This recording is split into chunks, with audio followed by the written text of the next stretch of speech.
আসসালামু আলাইকুম। আমার নাম মোহাম্মদ সাইদ হাসান ফামি। আমি একটি কবিতা আবৃত্তি করব। কবিতাটির নাম বীর পুরুষ, লিখেছেন রবীন্দ্রনাথ ঠাকুর।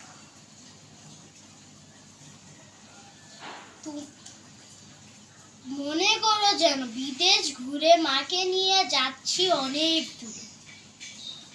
তুমি যাচ্ছ পালকিতে মা চড়ে, দরজা দুটো একটুকু ফাঁক করে। আমি যাচ্ছি রাঙা ঘোড়ার পরে টকবগিয়ে, তোমার পাশে পাশে রাস্তা থেকে ঘোড়ার ঘুরে ঘুরে রাঙা ধুলো মেঘ গুড়িয়ে আসে। সন্ধে হলো, সূর্য নামে পাঠে, এলেব যেন জোড়া দিঘির মাঠে।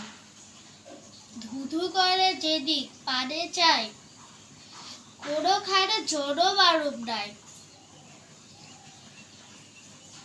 তুমি যেন আপন মনে তাই ভয় পেয়েছো, ভাবছো এলেব কোথায়। আমি বলছি ভয় করো না মাগো, ওই দেখা যায় জোড়া দিঘির সোতা। ধন্যবাদ।